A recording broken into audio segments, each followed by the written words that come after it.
Hey, it's Dan with We the People. Uh, I want to talk to you all about making plans for what happens if they try to come and take away your Second Amendment, or they come knocking and try to force you to take a shot. You know, I've heard a lot of people say, "Well, I'll fight. I'll fight everything." Okay, now, what happens if they come for your neighbor's Second Amendment? Or they come to try to force him to take a shot, or her to take a shot? Have you talked to any of your neighbors? Do you know what their opinion is of the Second Amendment or the miracle shot? Do you know what you would do if a situation like that arose? See, now I know most of my neighbors. I know most of my town, about 400 of them anyhow. There's only about 700 of us in our town. But we all know each other. We watch each other's backs. Like when I was married to my second wife, I lived where I'm living now.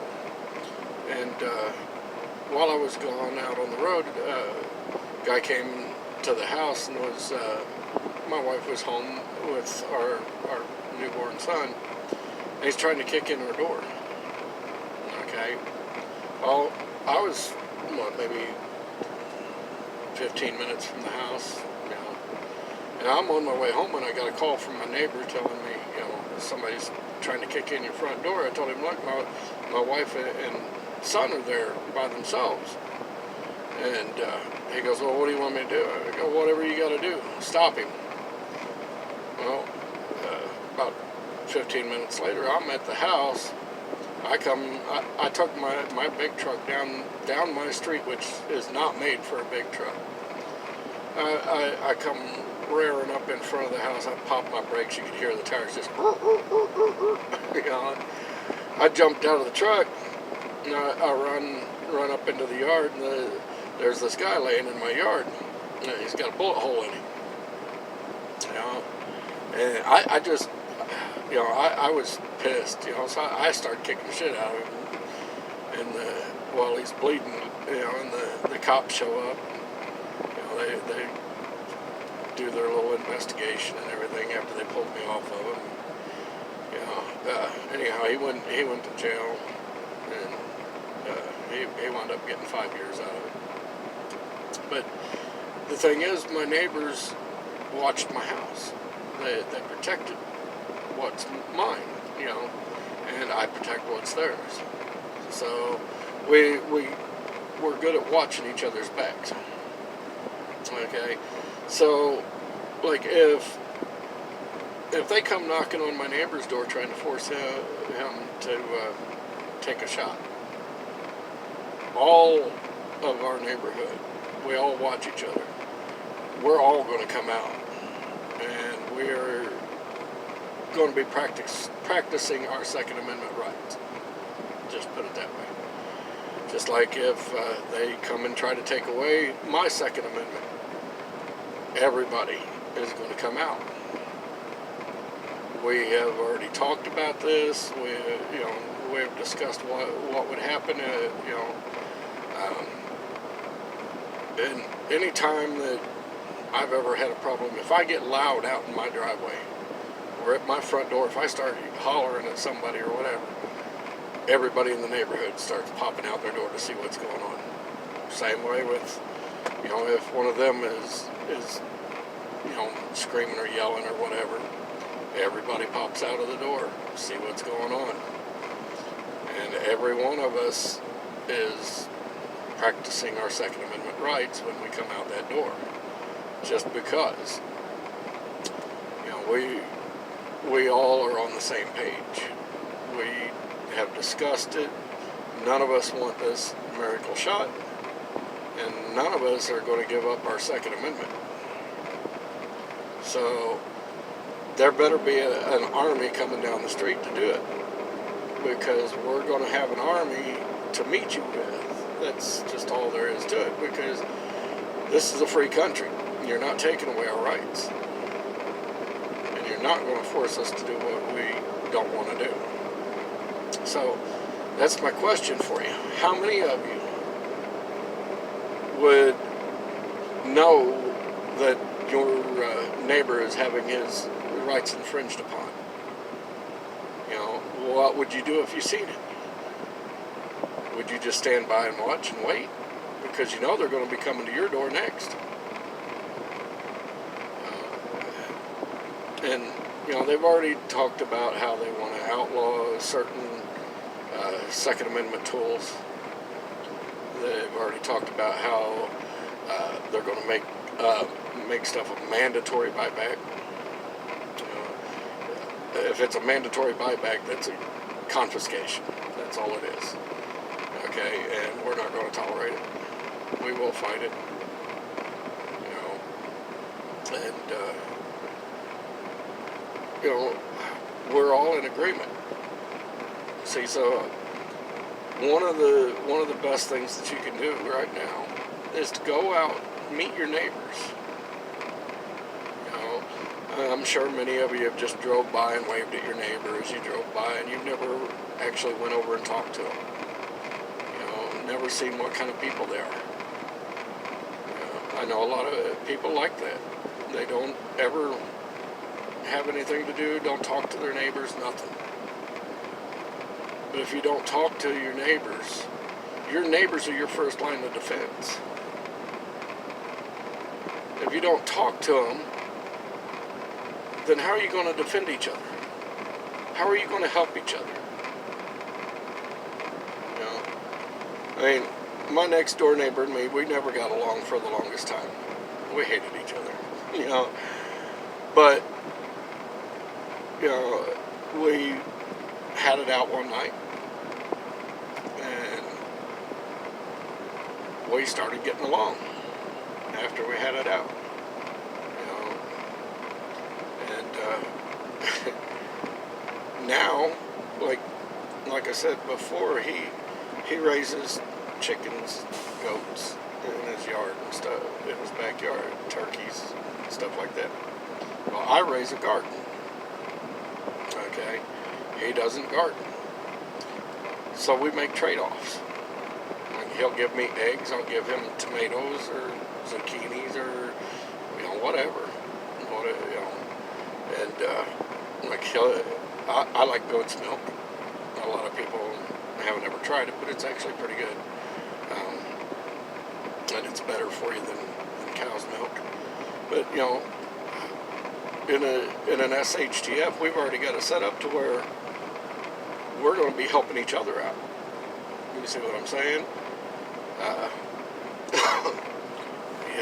He'll be giving me eggs and stuff like that.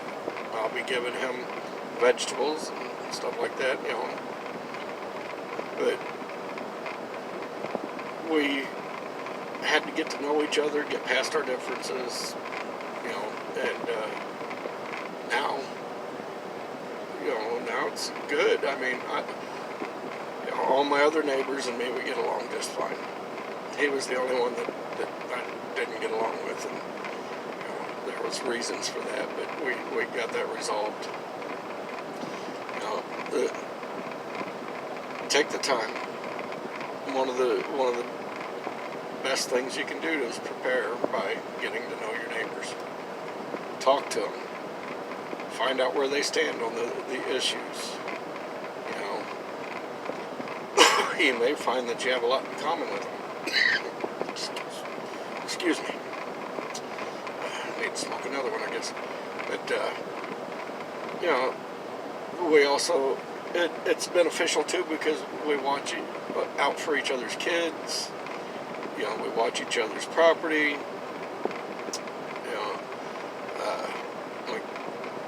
My neighbor down the street from me a few years ago, somebody was trying to jack his car in the middle of the night. Well, I came home in the middle of the night, and I seen him trying to jack his car. Well, I confronted him, and in in the commotion that ensued, the neighbor woke up and he came out the door with his Second Amendment tool. And needless to say, that guy went to jail too. But, you have to have a community that looks out for each other. And we've gotten away from that in America. It used to be all your neighbors knew you, you knew all your neighbors, this is the way things were. Now, everybody wants to shy away from getting to know everybody. They don't want anything to do with each other. I mean, we get together as a neighborhood, and we will have cookouts, block parties, stuff like that. Earlier in the year when they told us we had to social distance and shut everything down, and kids couldn't go to the park even, or nothing like that. My entire neighborhood got together. We threw a big old party, and see, I actually had a DJ service before all this happened, and I have all my DJ equipment, my lights and everything. So I set all that up out in the yard, and the kids and everybody were blocked off the streets. Kids and everybody was out there dancing. We had karaoke people coming out and singing. We had a good old time. And some of the guys from the city come around telling us, "Oh, you can't be doing this." And they told us, "Well, the mayor is going to come over and shut you down." I told them, tell him to come on over. If he tries to shut us down, there's going to be a problem. If he wants to come over and join, hey, we'll give him a beer. But the mayor never did show up. I think that he knew that he didn't want to piss off that many of the people in the town. But we had a good old time. We cooked out. We sang. We listened to music. I had the light show going. It was a good time. The neighbors are the ones that barbecued at. They did all the cooking while I was DJing and hosting the karaoke for the kids and stuff. Because the kids had been locked up since, what was it, like March? Here it is. It was around the 4th of July. They were telling us, "Oh, you can't do this, you can't do that." And we did put on a fireworks show too. And where I live in Illinois, fireworks are actually supposed to be illegal, but nobody said nothing. I mean, we were shooting mortars off, and I bought the finale packs and stuff, and we lit those off, and everybody had a good time. The police didn't bother us. Of course, we don't have any city cops. The county cops come around our little town. What were we hurting? We didn't hurt nobody. Nobody got sick. So, hey, why should we shut down just because the government tells us? They're not the ones paying my bills. I mean, I don't get these stimulus checks. I've not received a single one of them. Okay? So they definitely ain't paying my bills. And even with the little amounts of stimulus they have given, that's not enough to cover anybody's bills for more than a month. So, technically, they ain't paying anybody's bills. It's just that simple.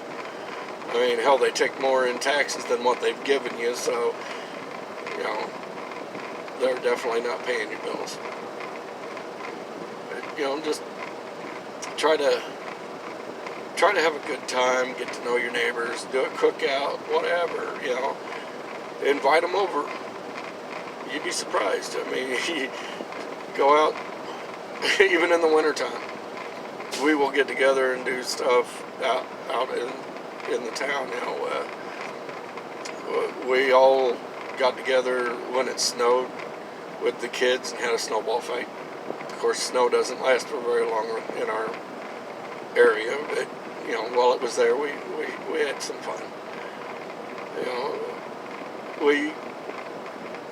do things that, we'll even cook out in the middle of winter. I mean, well, it was a few years ago, I dug out a pit and we spit roasted a hog. It was winter time when we did it. Yeah, it took a little longer to cook, but hell, it was a good hog. We had a big old pig picking out there. And then the kids all went to bed and we all got drunk. It was a good old time. But you really need to get to know your neighbors, have a good time. Watch out for each other. Spend some time to get to know them, though. Even that neighbor that you think is an asshole, go up to him. Try to work it out. Find out why he doesn't like you, or vice versa. Go up to him, tell him, like, here's why I don't like you. This is the problem I have with you. You'd be surprised, a lot of times it's something that can be worked out.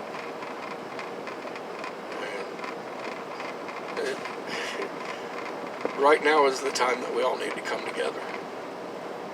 We need to watch out for each other, have each other's backs. See, this is what I said. I don't think I would have to leave my home if it starts hitting the fan. Because there's too many of us all going to band together. And a lot of the people that live in my town are a part of my mag. Okay, so if we did bug out, a lot of us would be going out together. But, there's a lot of them that ain't. But we're still going to have each other's backs. We're going to protect each other, watch over each other. And these are the things that we used to do as a society. And we've gotten away from that. We still sit on the front porch or out in the front yard in lawn chairs and talk with our neighbors. My neighbor down the street from me, he's a Vietnam vet, and he's blind in one eye and can barely see out the other. But he can still see well enough that, like, if I'm out in the yard and he sees me out there, and he's mowing his yard or whatever, he'll ride right over there just to start talking to me. Or if he sees me out working on my car, he'll come up there and ask me what's going on. Need some help? It's a community. That's the whole point. We've lost that community spirit in this country. And if we would just go back and try to regain that, I think a lot of the differences in our society would start to melt away. And yeah, I live in a little hick town. But here's the thing. We have some Hispanics that live in our town. We have a couple of black people that live in our town. We have a Chinese family that lives in our town. Okay? We all respect each other. There's no racial strife among us. If you mess with my neighbor, he lives, 3 blocks away. He's a black man. Okay, if you mess with him, you're messing with the rest of us.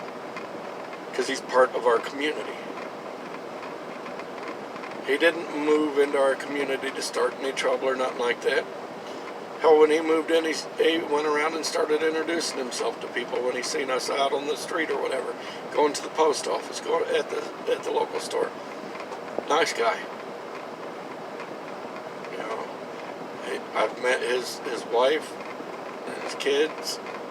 Hell, they've been over to my house. I've been over to their house. We don't have as big of a racial problem in this country as what they want you to believe. Most of us get along with each other. Are there racists? Yes, on both sides. Okay? Those are far and few between, actually. We've grown as a society. So don't let them keep feeding you that same old narrative. Okay? most people don't have a problem with other people because of the skin color or nothing like that. Most of it is the attitude that you give each other. Drop the attitudes. Be friendly. Help each other. I'm rambling on here, so this is Dan with We the People Prepping. If you like my content, please hit the subscribe button, give me a thumbs up, share it with your friends. I guess I'm out for the night. You all have a good one. Bye-bye.